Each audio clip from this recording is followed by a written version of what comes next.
Right, now, I would like to introduce our panelists for this evening. For our first session, we have Prof. Dr. Shamsi Muhammad. She is the Professor of Finance at the International Center for Education in Islamic Finance in INSEF. He received his MBA Finance from the Catholic University of Leuven, Belgium, and PhD from University of Glasgow, Scotland. Now, before coming to INSEF in 2012, he was the lecturer at UPM and also the Dean at the Faculty of Economics and Management. He was also one of the board members in Asian Finance Association, serving as the second secretary. In INSEF, he was the director of BNP Paribas, INSEF Center for Islamic Wealth Management from 2013 to 2018. He has authored and co-authored several books, such as Stock Pricing in Malaysia, Capital Markets Theory and Practice, Introduction to Equity Options in Bahasa Malaysia, and many more. Currently, his research are focusing in banking cum capital markets, including Islamic banking, corporate finance, investment finance, the role of family and politics or governments on corporate performance of ESG funds globally, and also performance of funds that benchmark Islamic indices over different economic scenarios. Now, Prof will take over the first session, in which he will be explaining to us in detail about Islamic equities. Now, the second speaker that we have for tonight for our second session is Ms. Nur Suryani Muhammad. She is the Vice President of the Islamic Product and Market Development, Securities Market of Bursa Malaysia. She is responsible for product and market development for the Shariah Equities Market of the Malaysia Stock Exchange. She is one of the key persons in the establishment of Bursa Malaysia platform, the world's first end-to-end Sharia investing platform that encourages responsible and sustainable investment in a Sharia-compliant manner. She graduated from Multimedia University in 2001 with Bachelor of Business Administration Honours in Finance. And before joining Bursa Malaysia in October 2011, she had experiences working in both public and private sectors in business development, corporate strategy and planning, and also investments. In her career, she has achieved remarkable recognitions. She was one of the top 20 most influential women in Islamic finance at the inaugural Women Eye 2018, and top 50 most influential women in business and finance at Women Eye 2019 by the Cambridge International Financial Advisory. Now, Ms. Nur Suryani will take over the second session, in which she will be explaining to us more about the Bursa Malaysia platform. As soon as we are done with both sessions, we will have the Q&A session. Now, without further ado, I would like to invite our first speaker, Prof. Shamsi, to explain more about Islamic equities. Thank you, Najila, for your generous introduction. Welcome, and thank you for the invitation today to share a little bit of what I know about Islamic equities. With the constraint of time, I wouldn't want to go into much details, but I'll try my best to explain as much as I know of these Islamic equities. But before we start on so-called Islamic or Sharia-compliant, more appropriately a Sharia-compliant equity, let me just introduce the concept of equity, because once you know the core, what equity is, then matter of applying the Sharia precepts make it easier to understand. Okay. Now we know, for example, in the whole globally, we have business entities which are called corporations. Okay, corporations are big companies, whether listed or otherwise, and they have a lot of quite a lot of number of shareholders who give responsibility to the board of directors to chart the whole future direction of the company, and then this board of directors will employ basically professional managers to run the company from day to day, following that whatever has been charted by the board of directors. That's the whole scenario of a corporation. Okay, so I'm talking from concept. We say equity issued by a corporation. Okay. Now, basically, when you talk about equity, we talk about the capital. A corporation that I mentioned earlier uses to do his business, maybe a short-term capital, a long-term capital, but it's a capital. Capital means money that they require a source. And what are the sources of the capital? It's the funding sources of capital, which you call capital for the business, long-term and short-term business strategies and investment projects. It's the money. Okay, now the sources can come from debts and equities. When you say debts, it's of course there are various kinds of debts, Sukuks, bonds, direct lending and borrowing and so forth. But when we talk about equities, it can be internal equity, external equity. Internal equity relates to the retained earnings, the earnings that the company retains after each accounting period in the company for future businesses. Of course, we are also more concerned about the external equity. Okay, external equity comes in form of shares, many kinds of shares in different exchanges, but basically common shares that we are talking about. Okay, so it's shares. So equity here is a share, or we call financial asset. Why we call financial asset? Because it's just a piece of paper which the company offers to the potential investors, get their money and start doing business. And these investors basically, if it's a listed company, then hold the shares and they trade the shares on the exchange. Okay, so that's how it is. So the whole idea of financial asset or equity, as we call them, okay, basically is to collect money, okay, and then go into real activities to buy non-financial assets or tangible assets or real assets, as we call it. It can be machines, buildings, and so on, okay, to do their business. I mean, it depends on the type of business you are holding. Okay, basically you are running, it could be a production facility, it could be just a technological things and things like that. So, but whatever the business nature is, you still need that money, you still need that source. Okay, but how much equity or how much debt a company takes depends on company policy, market conditions, and many other things. But definitely we look at equity in that sense. Okay, so any shareholder, equity holder, basically is the owner of the company to the amount of what he has invested in the company. So this is shares, which is a financial asset. Of course, bonds are also financial assets and so forth. But we are basically focusing on the external equity, which is shares. Okay. And why companies issue equity? Well, first thing, as I mentioned earlier, they need money, okay, to run the business. So maybe conditions are good. They get listed and then they issue shares, and basically they get the money for doing their business. That's one. Okay, but also for portfolio managers, sometimes shares are important because for portfolio balancing. Okay, you know, portfolio managers, they have strategic investment program and tactical programs. And of course, although strategic in the long term, they have to resort to tactical things when conditions change in the market to make sure that their performance are not badly affected or to maintain the current performance. So whatever the conditions are, so they need some level of equity, okay, to manage or to maintain their performance. So that's important too, okay. Of course, many other things, sometimes companies use this equity for. Generally, that's what it is, okay. So why the question arises, why should we invest in equities, okay? Well, it's important because it's a form of investment, okay. You have extra money, you want to invest in shares, well, go to the stock market, do your due diligence, do your proper analysis, and then invest in these equities, okay. And of course, there are many forms of investment. You can be a speculator, you can be investor and things like that, but depends on the definition that we give.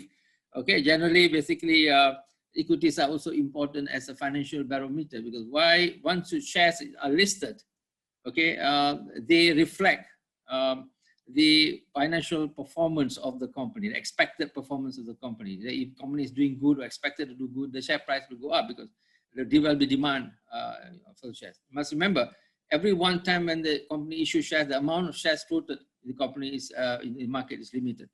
Okay, but the demand increases, the price increases, and vice versa. When demand decreases or supply increases, then the price decreases. Okay, so what makes people to buy is when they expect good things to happen, and therefore the price goes up. Okay, so it's a barometer of performance, which is important. Okay, and of course, shares are also important to know the market capitalization of the company, how big the company is in terms of capitalization. That's also important. Which changes every day because capitalization means ending price, closing price times the number of floating shares. Which number, since floating shares are fixed, the price changes every day. So basically you see a different figure for the capitalization. Yeah. Why should we consider investing in, what should we consider? Of course, I mean, when you're investing in any financial asset or any investment for that matter, what do? We tend to forecast the expected performance for the future. Past is good, the present is good as a guide, but we are not thinking of past and present, but we are more interested in the future. Okay, but future is difficult to forecast. You can't even know what's going to happen next hour, let alone next year and so forth. So how do you forecast the future? It's a guess. Basically, it's just estimates. Okay, you estimate the expected cash flows, inflows, estimate expected outflows. Okay, and then you get the net cash flows, and then you discount them, and then you come up with the estimated price of this present value. Okay, okay. So the present value represents the so-called intrinsic price of the or the real price of the asset. And then you can compare with what is being sold in the market and then say whether it's overvalued, undervalued, and so forth. And then you can make your investment decision. But I'm all saying all this in a very summary form because there are many preconditions for this to happen. If the market is not functioning well, the market is not informationally efficient, if the market is not cost effective, it's not well governed, okay, and there's not much, is illiquid, all this, what I said before might not apply, okay? So the share price might not become a good reflection of the company's health.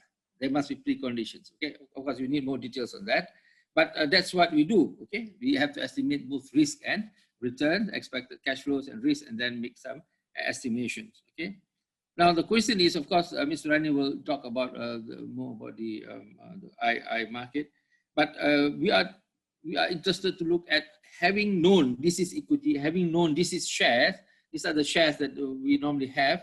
What are the Sharia compliant shares? I mean, why we call them Sharia compliant? They like to use Islamic, but I'm normally very conservative about this because the word Islam has been not very well accepted globally, especially in the investment circles. I remember 3 years back when I was asked, when I was a director of the research center, I was asked to come with a document to reflect Islamic investment strategies without mentioning the word Islam. Okay, so that's far it went. I mean, we were talking to the real investment managers at that time. Okay, so this is how far it is. So I mean, our side of the world, well, it's still acceptable. People are still okay, but on the Western side and other things are still very rough. Okay, so you need. But what are there?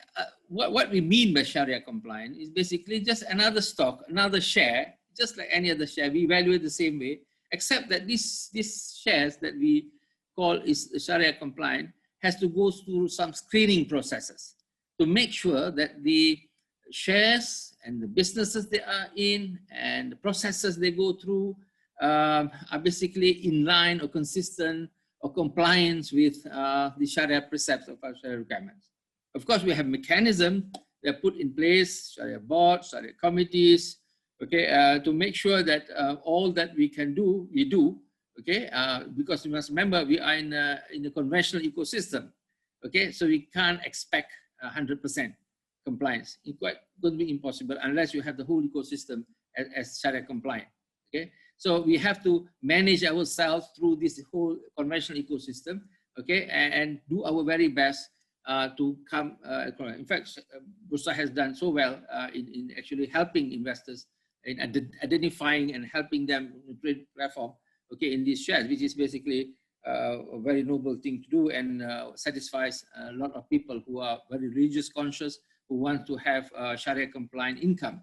Because you must remember, most of us are Muslims and we use this money for religious activities. They're going for Hajj, Umrah, and so forth. So if the source of income is not halal, not haram, then it becomes a big question on what, okay, can we use this money for that purposes. So since we have Bursa now, we have the whole ideas being run, operated in a way that basically it should be done in the best way possible. I'm not saying we are 100%, but basically in the best way that we can, and we're continuously improving to become more compliant. As I said, it's a big challenge in the conventional ecosystem.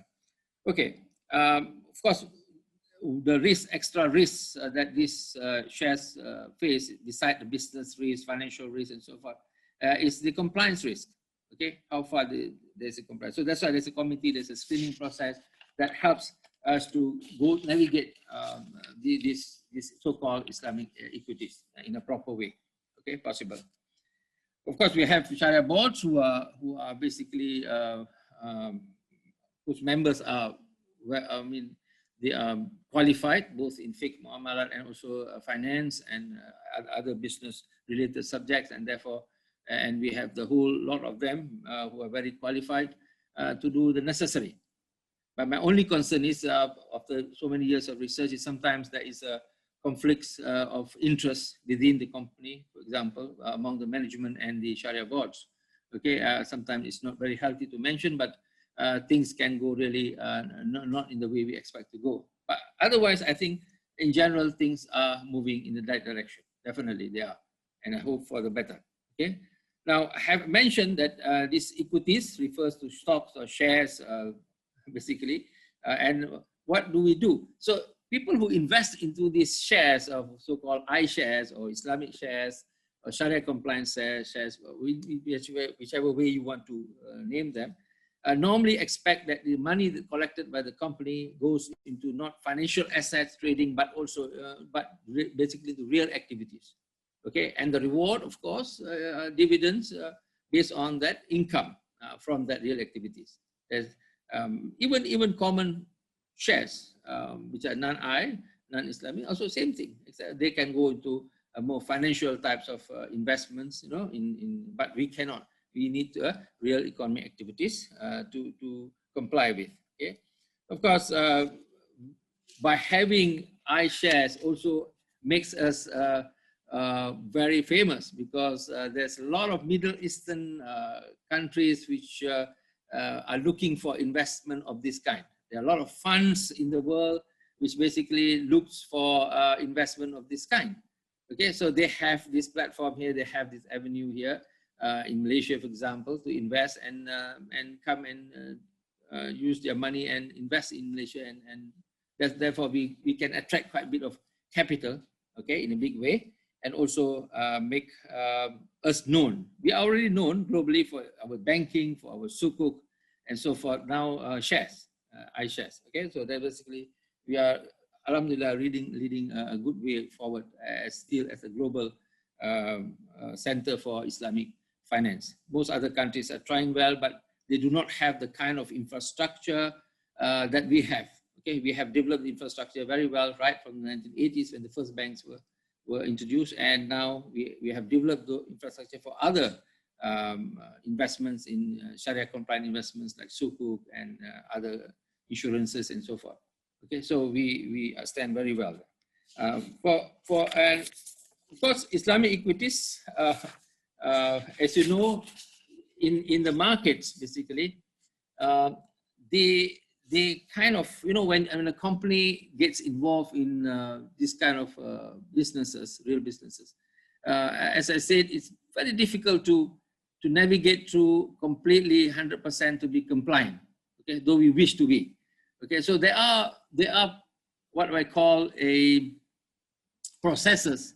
Okay, a company might get involved in certain directly or indirect activities which are non-compliant. So we have mechanisms put in place that allow us to cleanse, okay, to address this issue seriously.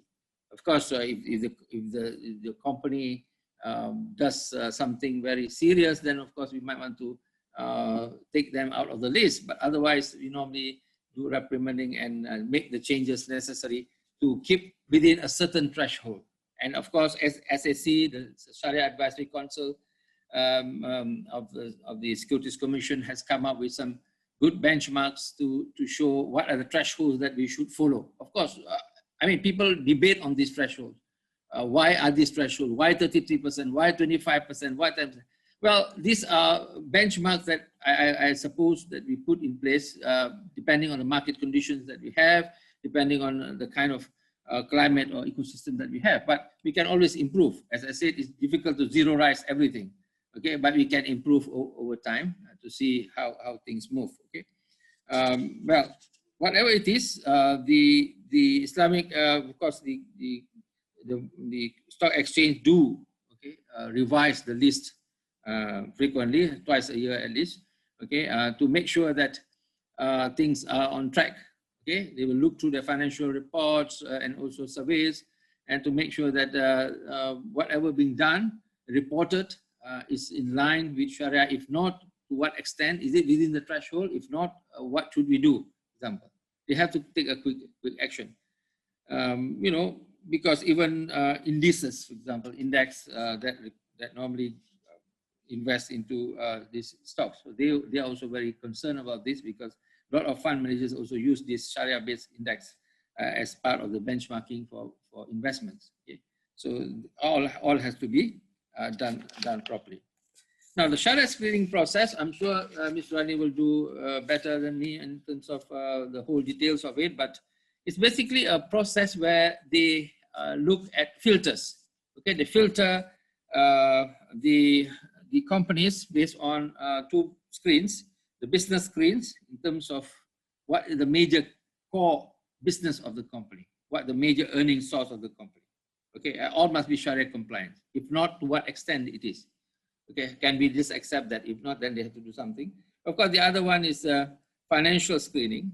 Okay, and this financial screening involves some financial level obligations that they must keep within certain limits in the company to qualify themselves as Sharia compliant. Okay, well, whether these thresholds or these processes are satisfactory is subject to debate. But whatever we have now, I think it's good start to get things moving for the better in the future. We always can improve things. It's usual. I mean, we can't. There's always a learning curve. Okay, we start from here and then we move on. But having said that, of course, I put my reservation on Islamic banking, because after all, how many decades of businesses, things have moved the direction where we expect, but not as much as we expected. Okay, things could be better. Yeah. So these parameters that they use, broad screening or specific parameters that they use in screening these shares, for example, company businesses. You know, businesses can be totally halal. There may be few, okay, like food industries maybe, and mixed or totally haram or impermissible. Okay, but the issue is where there's mixed issue. Okay, so for the mixed, halal is very clear, it's easy to maintain. Haram is very clear, but the mix section. So the mix section, then we have to look into all these screening and the thresholds and then apply them in the way best possible, and then do the cleansing and making sure that the whole Sharia stocks are in compliance, okay, with the Sharia requirements.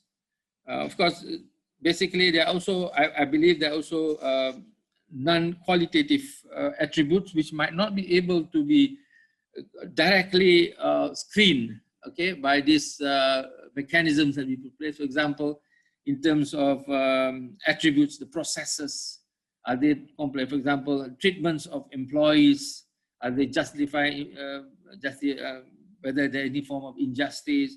The ethical and moral principles that we apply in the companies, are they basically in line with what the Sharia wants? So these are things that normally is very difficult to put them into numbers or tangible things or ratios and then measure. Okay, so how do we address this? So probably Mr. Rani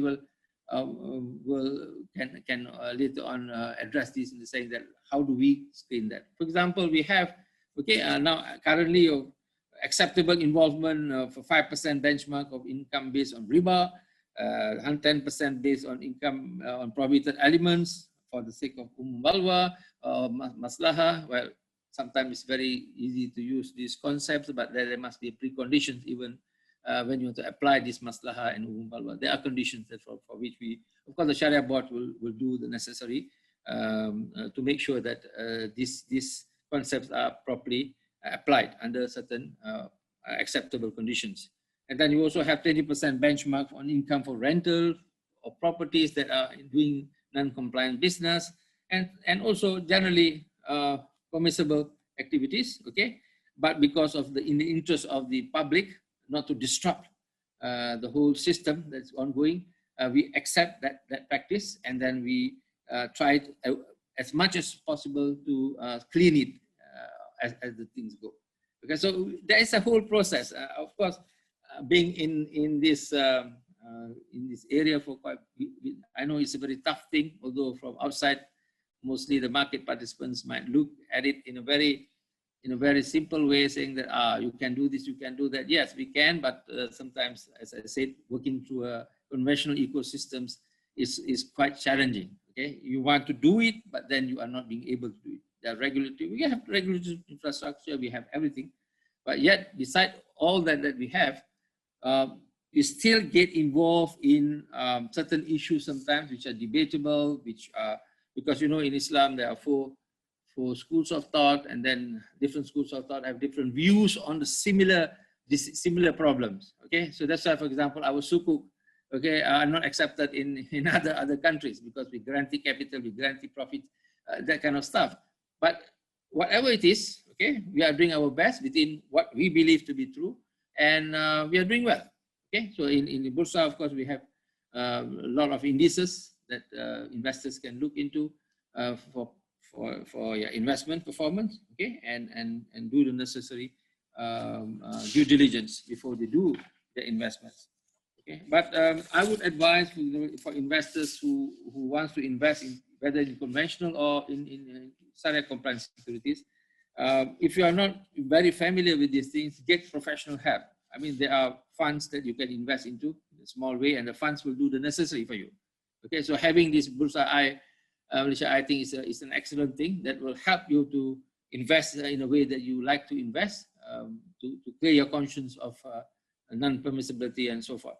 Okay, so that's why I think we will make these things in the world to be the first in the world to do it, and inshallah, and the best in the world, not only the first, because no other countries has really, even if other countries are doing, we are the first movers.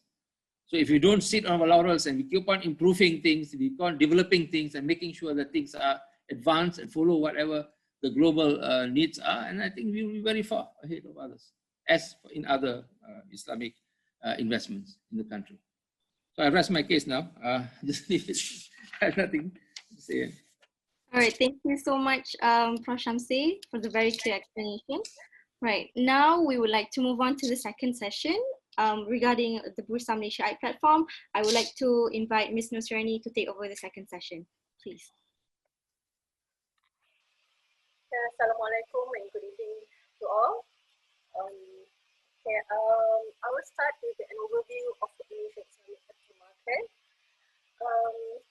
In finance industry, we have capital market.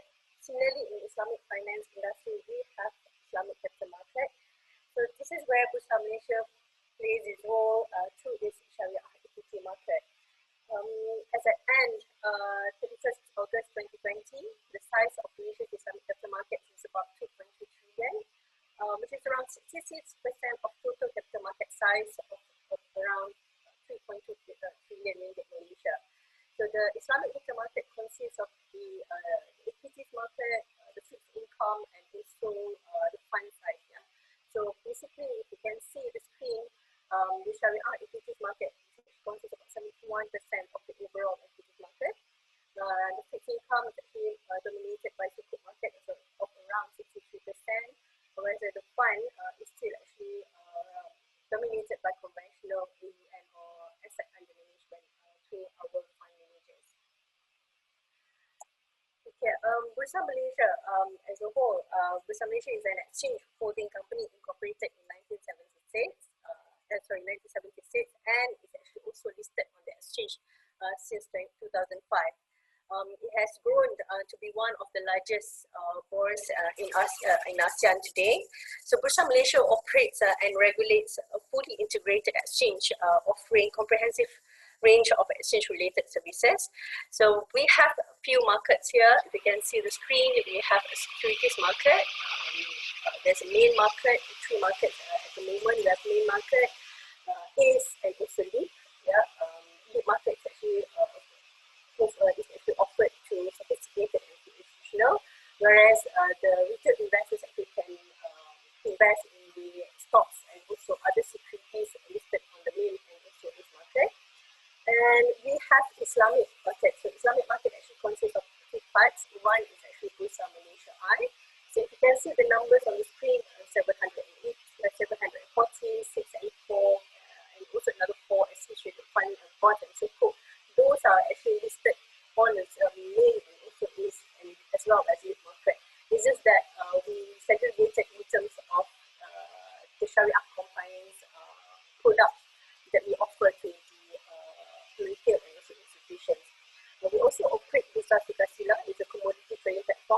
facilitate Islamic liquidity, but this is actually for institutional. And other than equity side, we also have derivative market. We have 16 derivative products. Actually, basically, we have from the commodity, equity, and also financial derivatives. And from that 16, you can see our under commodity derivatives, crude palm oil futures, considered Shariah-compliant, and also some stocks under single stock futures, also Shariah-compliant. Yeah? And other than that, we also have offshore market. We have Labuan International Financial Exchange, or known as LFX. It's located in Labuan. So this is where the non-ringgit denominated bond and sukuk actually listed. So we do have bond and sukuk listed on the exchange, but not traded, except for the four which I mentioned here. The four exchange bond and sukuk. These are the sukuk, the four sukuk listed on the exchange and available for the retail. Retail means the individual investors like you and me.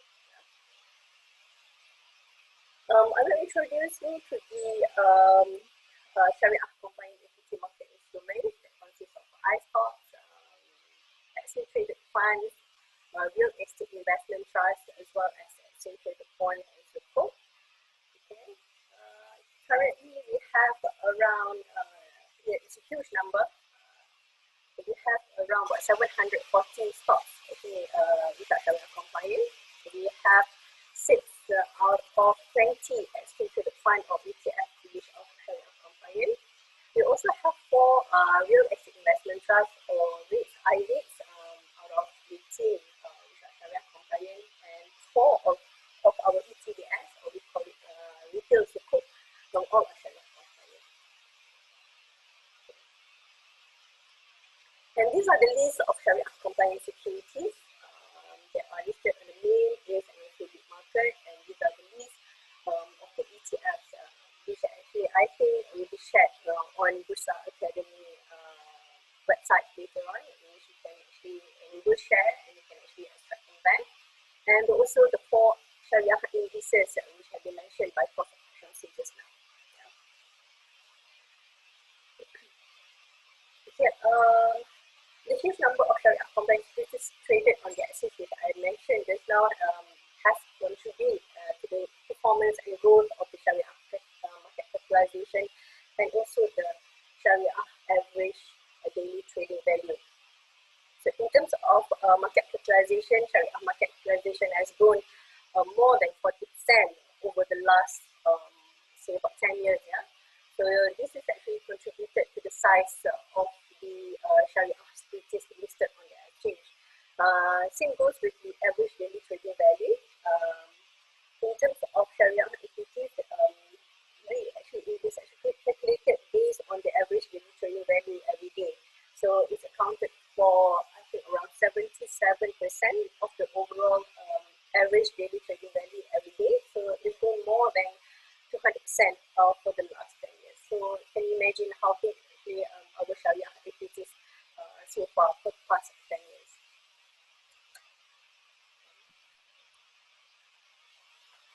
Okay, this is actually Shariah compliant exchange traded funds or ETFs. So ETF is actually a basket of Shariah compliant securities which track the performance of an index, and they are actually listed and traded on the exchange. Yes, it's similar to the unit trust, but unit trusts are not traded, listed and traded on the exchange, whereas ETFs are actually listed on the exchange. So what are the benefits of investing in ETFs? Basically, you can gain exposure to a basket of securities, not only exposed to one stock, so which means that you're investing in a basket of stocks. So it is an efficient way to gain regional and international diversification. This is because actually a basket of stocks may consist of stocks not only listed on the exchange, on Bursa Malaysia, but also in other exchanges, probably within the region. Yeah. And another one is actually it's low cost, because ETFs or ETFs do not impose sales charge and have lower management fees. And it trades like stocks, so you can buy and sell any time throughout the trading day. And the price actually available fully transparent because it is traded on the exchange, so it's real time during the trading period. So volume and also the price of the ETF throughout the game.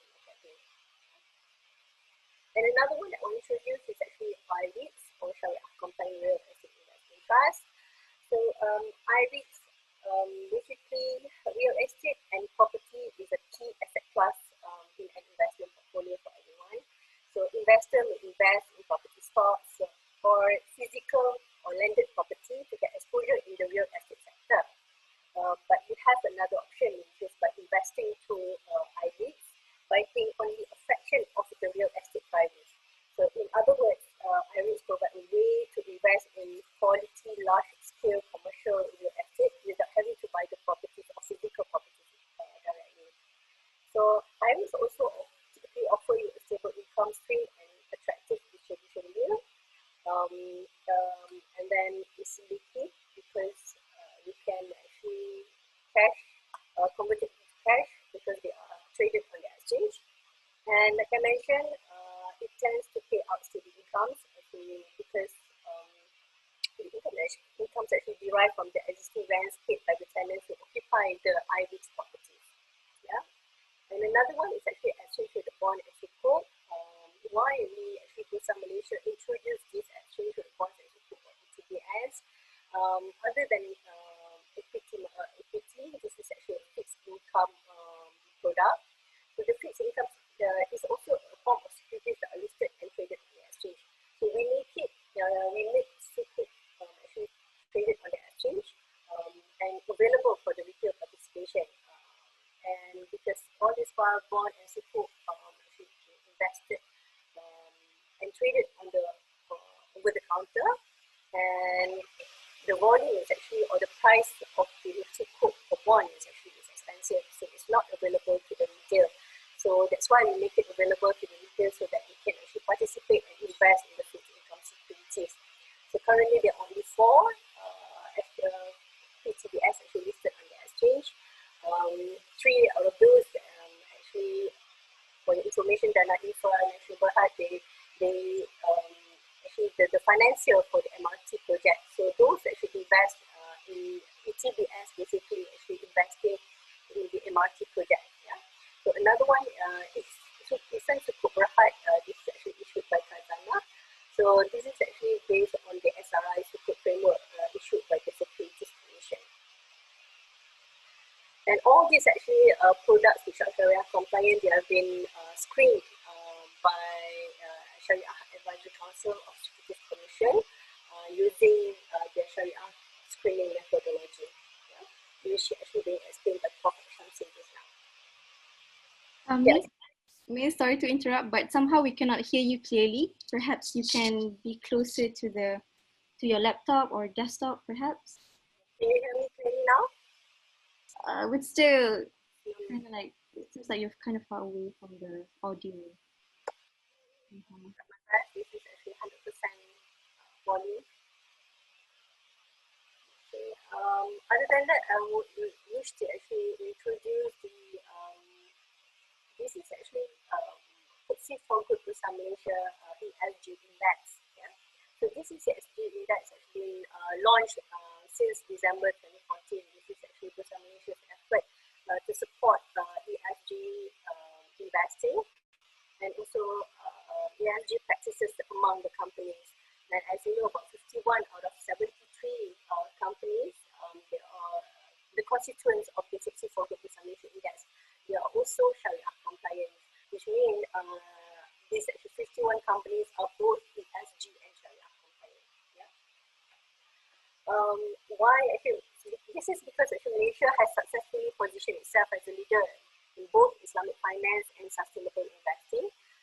So there are some similarities between Sharia compliant and ESG, whereby Islamic financial principles related to profit and risk sharing, financial prudence, sustainable development, and social and environmental stewardship are well aligned with a responsible investment approach. And also the inclusion in Sharia and or ESG indices provides an incentive for the companies to conform to ethical principles and also provide enhanced reporting to meet the needs of the Islamic and sustainable investors. Yeah, and in terms of demand, I should say that there is a growing interest in sustainable and also inclusiveness and also responsible investing given similarities in investing principles. Okay, in terms of index performance, as you can see on the screen, the Shariah indices have been outperforming the FBM of Bursa Malaysia KLCI index over the last 10 years. Shariah indices have consistently outperformed its counterparts, thereby making Shariah-compliant investment an attractive source of value for investors, both domestic and also foreign. So this is actually the Hijrah Shariah. Hijrah Shariah basically consists of top 30 companies listed on the exchange with biggest market capitalization. So where I put 9 here is actually almost the same with FTSE Bursa Malaysia KLCI index, which is also top 30 companies, but consists of both conventional and also Shariah-compliant companies.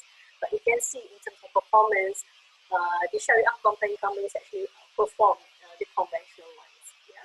And same goes with the much Shariah and the small cap Shariah. They've been outperforming very well for the last 10 years. Yeah. So Bursa Malaysia actually saw this growing demand for Shariah-compliant investment, resulting from the growing number of investors, both institutions and also retail public, who are keen to invest in Shariah-compliant products and also in a Shariah-compliant manner, as well as other investors who look for alternative investment opportunities to diversify the investment through Shariah-compliant instruments. And taking those into account, Bursa Malaysia I was developed and launched on the 5th of September 2016. So it's the world's first end-to-end Shariah-compliant securities trading platform, from listing, trading, and post-trading services, whereby Bursa Malaysia does not only provide investors with Shariah-compliant products, but we also provide them with an avenue to invest in a Shariah-compliant manner. And let me show you the previous landscape of trading of securities, from placement of orders from investors until the settlement of post-trade activities before Bursa Malaysia was launched. Okay, as an investor, before Bursa Malaysia was launched, you can actually go through the conventional broker and also Islamic broker to invest in the stock market. So for those who actually for those investors that go to conventional broker, they can invest in both conventional products and also Shariah-compliant products. And the trading facilities and post-trade activities actually conventional. And during that time also, before we launched Bursa Malaysia the Shariah investors will go to the Islamic brokers and open Shariah trading account. But they can only invest in Shariah-compliant products. Yeah. But during that time, the trading facilities on Bursa Malaysia are conventional from trade and also post-trade activities. But when we launched this Bursa Malaysia we provide a new landscape for our investors. It's the same for those investors that go to conventional broker and open conventional trading account. Because as an investor, you know that you need to open 2 accounts, which are CDS account and also trading account. Okay, so for those who go to the conventional broker, same process, we will go to the conventional trading facilities, whereby Shariah investors who have Shariah trading account or who open a new Shariah trading account with the Islamic brokers, they can only invest in Shariah-compliant instruments. Yeah? But the trading facilities now will be on Bursa Malaysia. I will not go to the conventional anymore. Yeah? So the trading facilities, the clearing, settlement, and depository, we make sure that everything is actually Shariah-compliant. So basically, this is actually why we call it from listing, because they can only invest in Shariah-compliant stock listed on the exchange. The trading activities, Islamic brokers, because of the segregation of the channels, will not co-mingle anymore. And then you can see the clearing, post-trade clearing of trades done by Islamic brokers are undertaken by Islamic Securities and guaranteed Shariah-compliant. And in terms of settlement, settlement of trades between Islamic brokers and Bursa Malaysia are done through Islamic financial institutions. And depository, basically depository in CDS account. For those who have CDS account, you can see your CDS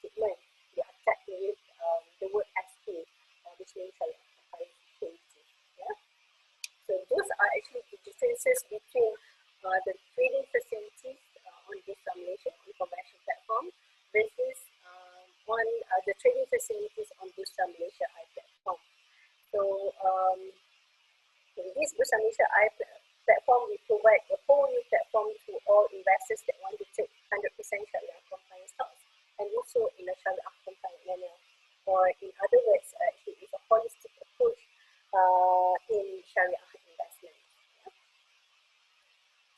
Okay, so why does it mean, why actually we need to invest in Shariah-compliant investing? So in terms of product perspective, actually free from prohibited elements such as riba, gara, and margin. I think it has been explained by Prof. Shamsi just now. And it's lower risk due to Shariah screening process, filtering the volatile investment instruments. That one is being done through the Shariah screening methodology by Shariah Advisory Council of SC. And in terms of it's actually, and due to that, we have a better quality investment product.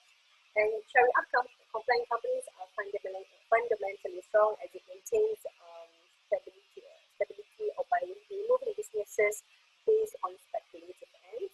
And also we have larger investor base. There's a mounting demand from investors who seek to increase their investment in Shariah-compliant instruments as a diversification. And now there are a lot of people, a lot of investors who like to invest in Shariah-compliant manner. And we could see the shift towards ethical or value-based investing is growing, and it's actually really evident. And this is actually contributed by the shift towards value-based investing that appears to track the increasing demand for Shariah-compliant financial solutions that has created a growing appetite for Islamic capital market products and services. And most importantly, it is not only for Muslims, but it's actually for everyone. Yeah? And in terms of ethics, it adheres to religious principle, which means that all transactions, operations, and financial activities strictly follow Sharia laws and also Islamic principles. And you can get assurance on halal source of income because it's actually free from riba, gara, and margin, as well as other non-permissible activities. And the services provided by Islamic brokers are end-to-end Sharia compliant. We do have best practices for the Islamic stockbroking services where they need to comply with in terms of their operations and transactions that they provide to the Sharia investors on this Malaysia. So they need to comply with these best practices. And we also have what is zakat and zakat distribution. Basically, through the best practices to encourage the Sharia investors to also look at zakat, and it's actually will contribute to wealth distribution. And it promotes socially responsible investing. The socially responsible investing within the Islamic position brings added advantage to the economy and society as a whole, because a reduction in certain uncertainty and leverage, and maintain stability by removing, like I mentioned, business with speculative, and also promote sustainable businesses and investment activities that ensure positive results with stable prospects and also the welfare of the society. Yeah? And for those who are actually interested in investing end-to-end Sharia on Bursa Malaysia, currently we have about 16 brokers with Islamic stockbroking services. Actually, since Bursa Malaysia was launched in 2016, we only had 8 or 9 during that time. Now we have 16. And there's one actually Islamic stockbroking, which is full-fledged Islamic broker, which is behind these securities. They don't do conventional stockbroking services 100% in Sharia.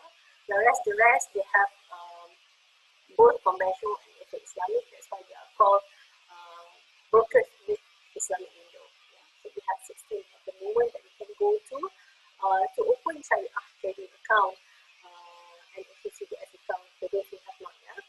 And for those actually who already have Sharia trading account and CDS account, if you want to start 100% in this Malaysia, basically what you can do is actually to open another account, which is Sharia trading account, or to convert from conventional account to Sharia trading account. So from there, you can start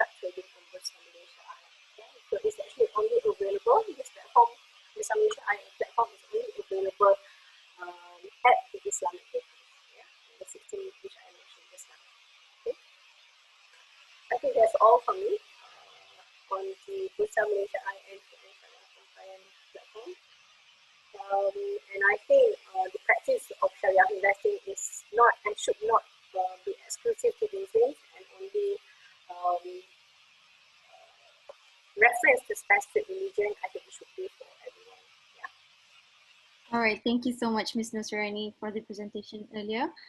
Now we have learned about Islamic equities, and we also know about, now we have the idea about what Bursa Malaysia platform looks like. Now we would like to move on to the next session, our final session for tonight, which is the Q&A session. Okay, so we do have questions from the audience here. I would like to directly address due to the time constraint that we have. All right, from Mr. Ari from Indonesia. This question is to be addressed to Ms. Nur Suryani. Right, he asked, what does it mean there are two separate order book for investors in Bursa Malaysia and Bursa Malaysia I?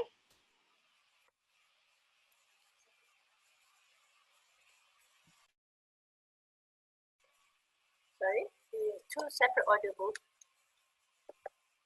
Yes, if I can repeat the question, does it mean there are two separate order book for investors in Bursa Malaysia and Bursa Malaysia I?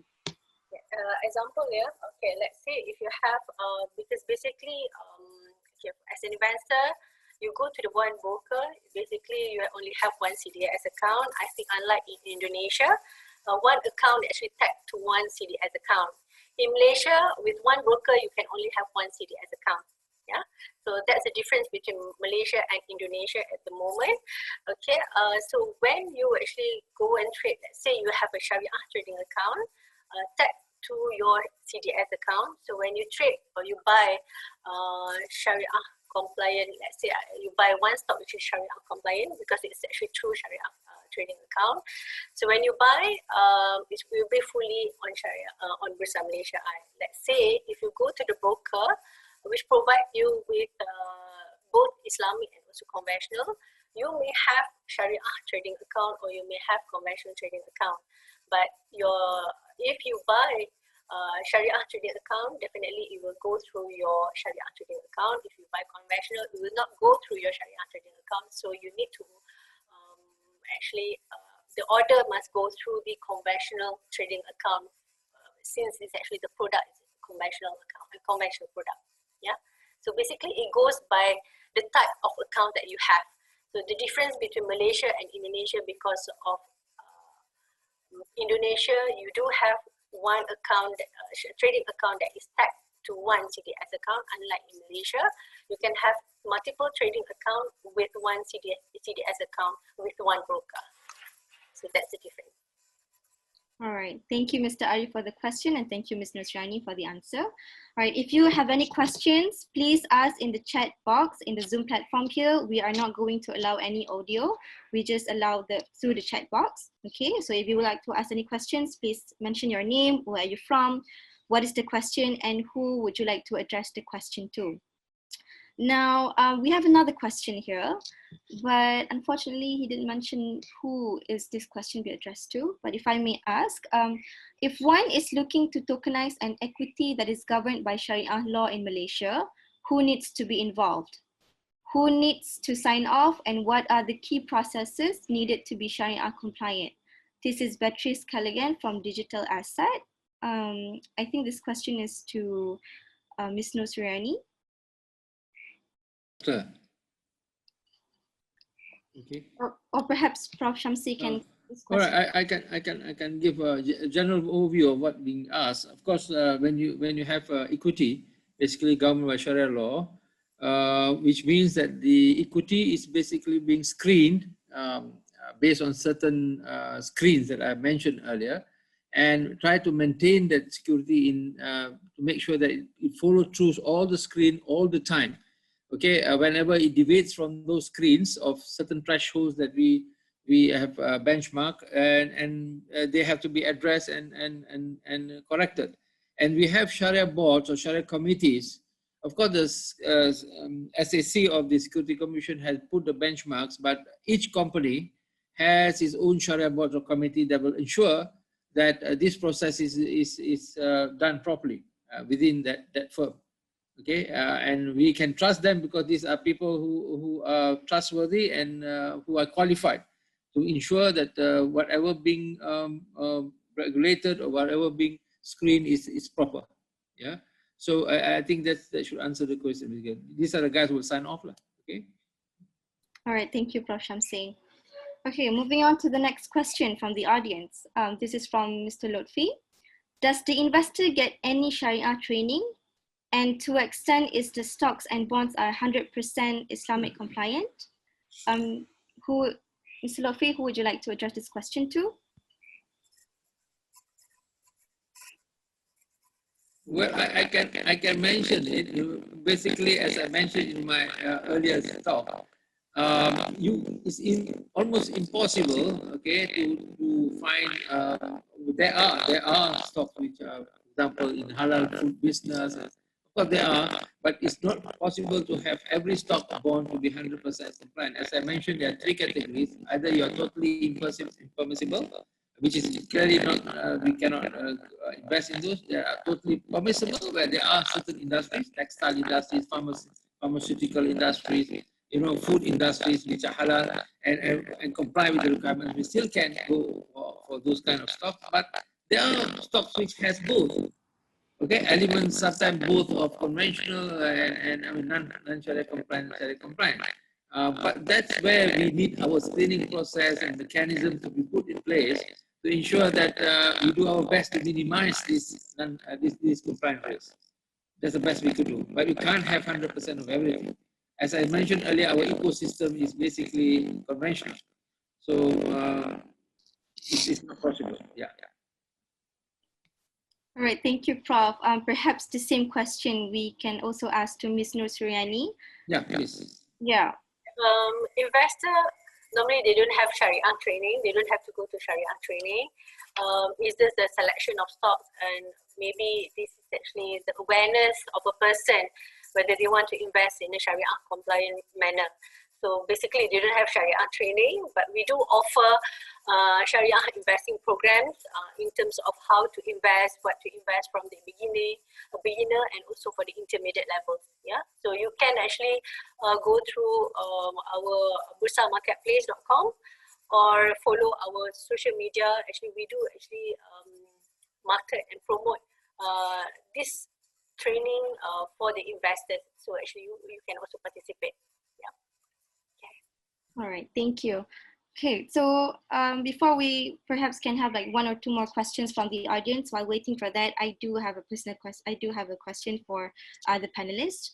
So do you think, is it advisable for new investors to actually start investing in equities or any Islamic equities at the current economic situation that we're having right now, which is the COVID-19 pandemic? So what do you think, both panelists, Prof. Shamsi and also Ms. Nur Suryani, about this? I cannot answer whether you must go. This is just investing in stock market is an option as part of the investment. Yeah, so you don't only save your money, but also invest your money to grow your money. So, but I can't actually advise people to come to stock market now. And then in terms of timing, that's not within my purview. But people who are actually already investing. Maybe not in the stock market, but you may actually look at stock market as one of the alternatives for you to start investing, explore. But I think it's actually one of the things that actually you need to learn to invest in the stock market. You need to learn first before you start. Don't listen to people. I mean, the tips and all that. I think as a person, you need to gain knowledge on how actually to invest in the stock market. Yeah. All right, thank you, Mr. Suryani. What do you think about it, Prof. Shamsi, from your opinion?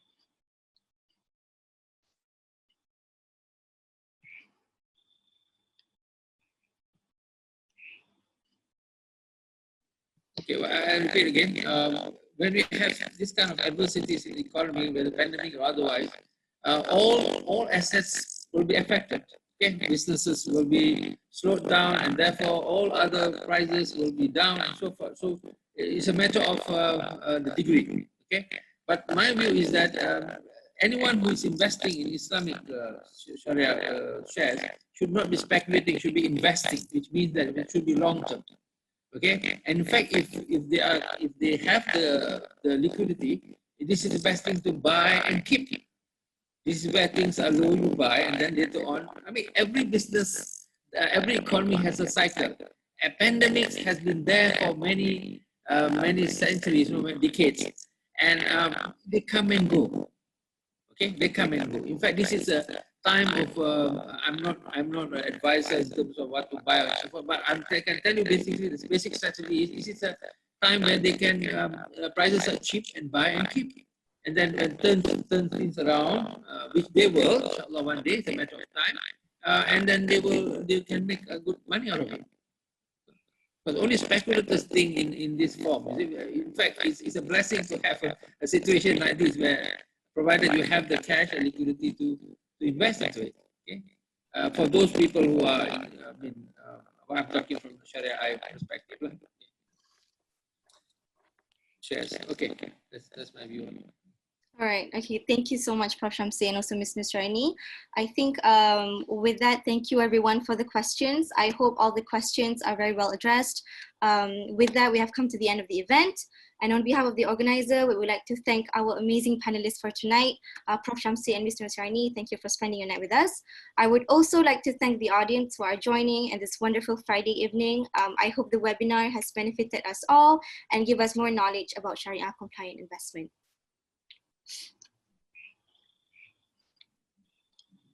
Right. If you would like to know more about Bursa Academy, you may visit the website. Link is appear on the screen. If you have a QR code reader, you can scan the QR code right now and you will be directed to the website immediately. And if you would like to know more about INSEF, yes, we do offer programs such as Masters, PhD, and also MBA. You can go to our website. You also may contact us by giving us a call or email. And also do check our social medias to know more. Okay, so thank you again to everyone, to the panelists, Prof. Shamsi and Mr. Nusraini. Thank you so much. Thank you, the audience. Thank you, everyone, for joining us this evening. With that, have a good weekend. Take care and stay safe. Goodbye, everyone. Assalamu alaikum.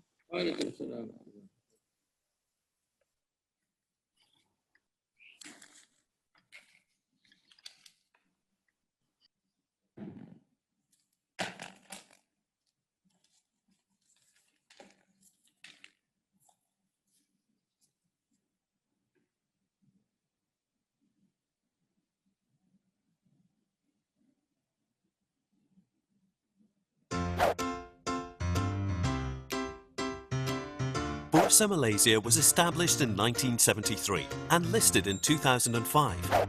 It hosts over 900 companies across 60 economic activities. Bursa Malaysia offers a good breadth of investment securities that are listed on the main and ACE market. Bursa Malaysia offers a broad spectrum of products, including equities, derivatives, Islamic and offshore. Malaysian Islamic capital market has generated considerable growth momentum over the last few years, and Bursa Malaysia's intention is to promote Sharia-compliant offerings as an alternative to conventional. More than 70% of companies listed on Bursa Malaysia are Sharia-compliant.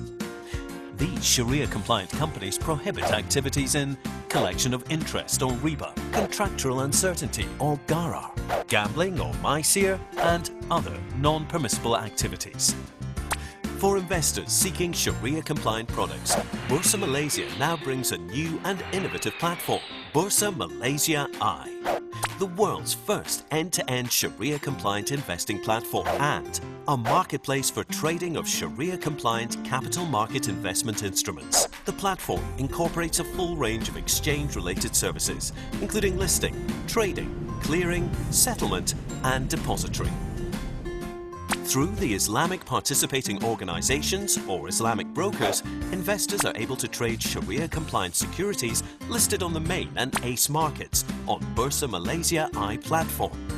The trade and post-trade services provided by Bursa Malaysia I are also Sharia-compliant.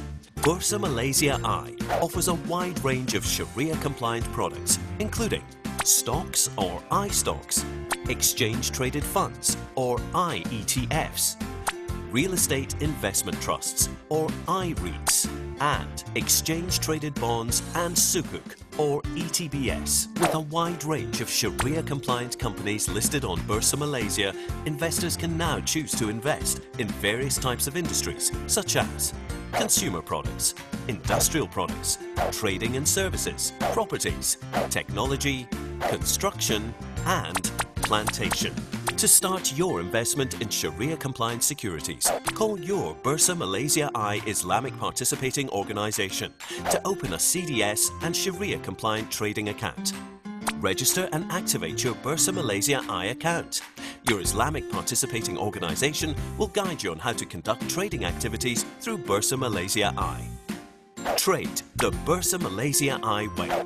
Start investing and trading with your CDS and Sharia-compliant trading account. Join this exciting Sharia-compliant investing and trading on Bursa Malaysia I. Live responsibly. Invest responsibly. Invest Sharia. For more information on Bursa Malaysia I, visit www.bursamalaysia.com or contact any of the listed Islamic participating organisations that can help you to invest on Bursa Malaysia I.